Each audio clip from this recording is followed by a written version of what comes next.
Hello guys, welcome back to my channel. था part 1 में कि कैसे मेरे क्रश ने मुझे अ, खुद ही प्रपोज कर दिया। अगर वो वीडियो आपने नहीं देखी है तो प्लीज़ उस वीडियो का मैं लिंक आपको डिस्क्रिप्शन में दे दूंगी, या फिर वो वीडियो आप मेरे वीडियोस में जाके चेक कर सकते हो। तो ये उसका पार्ट 2 है कि जिस बंदे ने मुझे प्रपोज किया था उसके साथ मेरी फर्स्ट डेट कैसी रही। सो गाइज, चलो आज ये स्टोरी हम शेयर करती हूँ मैं आप लोगों के साथ। आई होप कि आपको ये स्टोरी सुनने में बहुत ज़्यादा मज़ा आए। एंड अगर ये स्टोरी आपको बहुत ज़्यादा अच्छी लगी हो तो इस वीडियो को लाइक कर लेना, क्योंकि अगर आप लाइक करते हो तो मुझे ऐसा लगता है कि आई थिंक मैंने आप लोगों को थोड़ा सा तो मुझे ऐसा लगता है कि आप लोगों को मेरी स्टोरी अच्छी लगी है। So guys, please like my video. So तो मैं आपको बताती हूँ कि अम, जब फेयरवेल हो गई थी के एग्ज़ाम होते हैं, तो जब 12th का लास्ट एग्ज़ाम था तभी 10th का भी लास्ट एग्ज़ाम था। तो मुझे आज भी याद है कि इसने मुझे कैंटीन में बुलाया था एंड बोला था कि हम एक ना डेट पे चलते हैं। एंड गाइस, उस टाइम वो वाली पिक्चर रिलीज़ हुई थी, यमला पगला दीवाना पार्ट 1 था, जिसमें एंड उसका वो वाला था, मूवी थी जिसका ये था कि तेरी ये आंखें मुझे बावरा करे। गाइस, आई एम सॉरी, मैं बहुत ही ज़्यादा बैड सिंगर हूँ, लेकिन हाँ, ये उसी मूवी का एक गाना था। सो उसने बोला था कि यमला पगला दीवाना हम मूवी देखने जाएंगे। तो मैंने बोला ठीक है, लेकिन ऑन द अदर साइड जो मेरी जो फैमिली है, मैं थोड़ा सा आपको बता देती हूँ अपनी फैमिली के बारे में कि मेरी फैमिली बहुत ज़्यादा स्ट्रिक्ट है। एंड मैं अपने नाना नानी के साथ रहती थी, तो मेरे नाना नानी बहुत ज़्यादा स्ट्रिक्ट थे।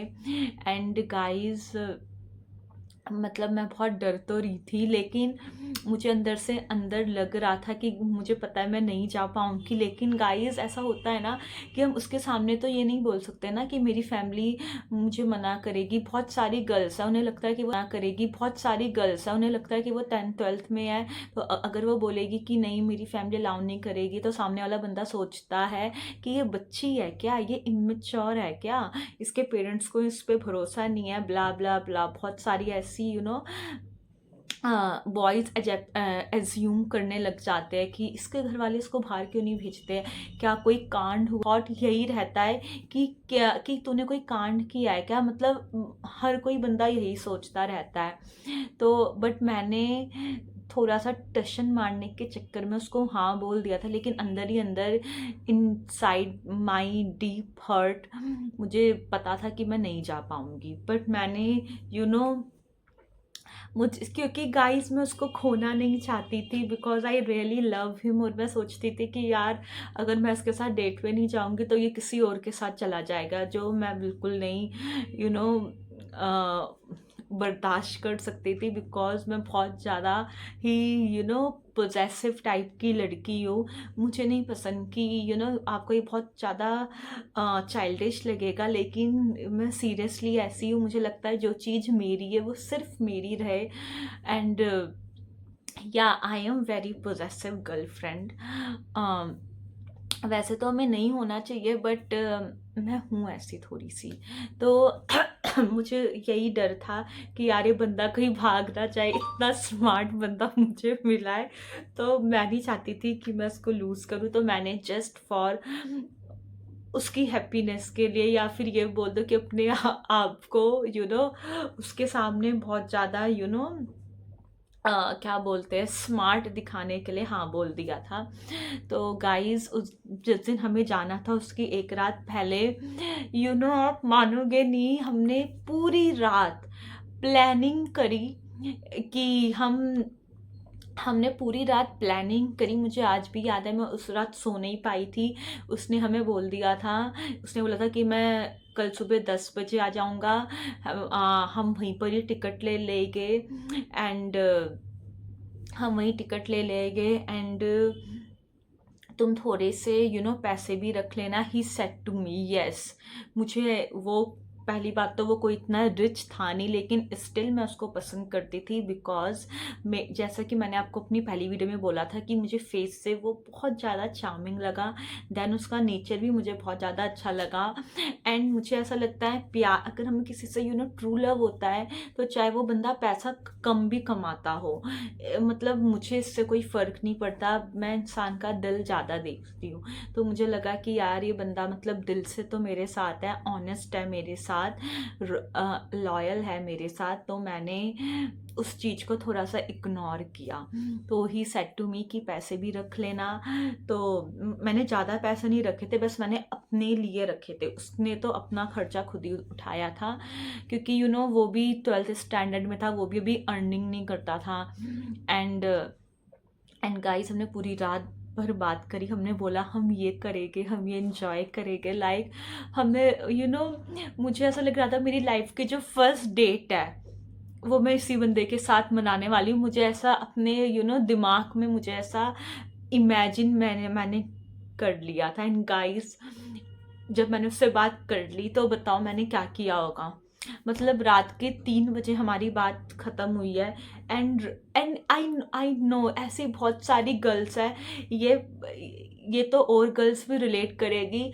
मैंने सबसे पहले अपने चेहरे पे फेस पैक लगाया। कैन यू इमेजिन, ऐसी बहुत सारी गर्ल्स हैं, अगर उन्हें पता है उन्हें अपने बॉयफ्रेंड से मिलने जाना है, मोस्ट ऑफ द गर्ल्स तो फेस पैक लगाती है। उस टाइम मेरे पास कोई ज़्यादा मैं फैंसी प्रोडक्ट यूज़ नहीं करती थी। तो मुझे याद है मैंने बेसन का एक फेस पैक बनाया था, बेसन एंड आलमंड का एक फेस पैक बनाया था। मैंने रात को वो अपने फेस पे लगाया था। पूरा अपना स्किन केयर रूटीन मैंने किया था। एंड ये करके करते मुझे 4 बज गए थे। एंड गाइस, एक बात और बताऊँ, मुझे लगा था स्किन केयर तो डन हो चुका है, अब आई पैसों की बारी। कि मेन थे कि 1000 रुपये मुझे कैसे चोरी करने थे। वैसे गाइस, मैं आपको कोई वो नहीं दे रही हूँ, वो कोई आपको इनकरेज नहीं कर रही हो कि आप भी चोरी करो। आपको चोरी नहीं करनी है, लेकिन मैं अपनी सिचुएशन बता रही हूँ कि मेरे पास पैसे नहीं थे। और अगर मैं अपनी मॉम से मांगती कि मुझे 1000 रुपये दे दो, क्योंकि उस टाइम 1000 रुपये मांगना लाइका बहुत बड़ी बिग डील होती थी। क्योंकि जो पेरेंट्स अपने बच्चे को कैंटीन के लिए 10 रुपीज़ दे रहे हैं, वो कैसे 1000 रुपये दे सकते हैं, आप मुझे बताओ। तो गाइस, जो कैंटीन के लिए अपने बच्चे को 10 रुपीज़ दे रहे हैं या 20 रुपीज़ दे रहे हैं, तो आप मुझे बताओ वो कैसे मुझे 1000 रुपये दे देते। मैं उन्हें बोलती कि मुझे जाना है, तो मुझे पक्का पता था कि मुझे घर में कोई पैसे नहीं मिलने वाले हैं। तो गाइस, मैंने थोड़े थोड़े पैसे हर किसी के पॉकेट से चोरी किए थे। थोड़े से अपनी नानी के पर्स से, थोड़े अपने नाना जी के पर्स से। मैंने अपना क्लेवर माइंड चलाया था कि अगर मैं 1000 रुपये केवल एक बंदे से चोरी करूँगी तब उसे डेफिनेटली शक हो जाएगा। लेकिन अगर मैं वही पैसों को थोड़े थोड़े मेंबर्स से उनकी जेब से लूँगी तब उन्हें ज़्यादा शक नहीं होगा। उन्हें लगेगा कि चल इतने ही तो कम है। मतलब ऐसा मैंने अपने उस टाइम, मेरा जितना दिमाग था मैंने वैसे ही सोचा। तो मैंने थोड़े से पैसे अपनी नानी से, थोड़े से नाना जी के, थोड़े अपनी मॉम के, थोड़े अपने डैड के, थोड़े अपने मामा के, मतलब इतने सारे लोगों के मैंने थोड़े से पैसे निकाल के पूरे 1000 रुपीज़ करे। एंड गाइस, लिटरली चोरी मैं नहीं करती, लेकिन उस टाइम मुझे भूत सवार हो रखा था कि नहीं नहीं मुझे तो जाना ही जाना है। कि बोलते थे कि जब प्यार में इंसान अंधा हो जाता है तो वो कुछ भी कर लेता है। तो गाइस, ऐसी सिचुएशन थी मेरे साथ भी। मुझे लग रहा था कि नहीं, मुझे तो जाना ही जाना है। एंड गाइस, फिर नेक्स्ट डे होता है तो मुझे ना उस दिन अच्छे से याद है कि मेरी मॉम ना चली गई थी कहीं, उन्हें कोई काम था तो वो घर पे नहीं थी। तो वो चली गई थी सुबह ही। एंड उस टाइम जो मेरे जो घर में लोग थे, एक मैं थी अपने घर में, एक मेरी सिस्टर थी और एक मेरे नाना जी और नानी थे। बस हम 4 जने ही थे। और शायद मेरे नाना जी भी उस टाइम घर पे नहीं थे। तो जस्ट मैं थी, मेरी बहन थी और मेरी नानी थी। बस हम 3 लोग ही अब मेरे घर में थे। गाइस मैं अच्छे से बहुत ज़्यादा रेडी हो गई थी। मैंने एक ब्लैक कलर का टॉप पहना था एंड ब्लैक कलर की जीन्स पहनी थी, मुझे आज भी याद है। अगर उस टाइम की कोई फ़ोटो मेरे पास गाइस थी नहीं, वरना मैं पक्का यहाँ पे वो फ़ोटो लगा। लेकिन गाइस इस पूरी जो मेरी स्टोरी का जो मेन विलन है, अगर वो मैं आपको बताऊंगी तो आप भी शॉक रह जाओगे कि इस पूरी डेट का विलन कौन है। देन फिर मैं रेडी हुई तो मैंने जस्ट अपनी बहन को बोला कि सुन, मैं जा रही हूँ, तो अगर मेरे बारे में कोई पीछे से कुछ पूछेगा तो मुझे बता दियो फ़ोन करके।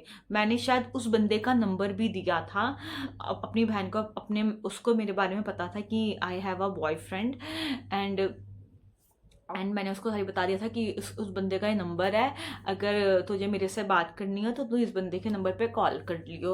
तो गाइस कैसे मैंने आपको बताया था कि वो मेरे घर के पास ही रहता था, एक दो गली छोड़ के।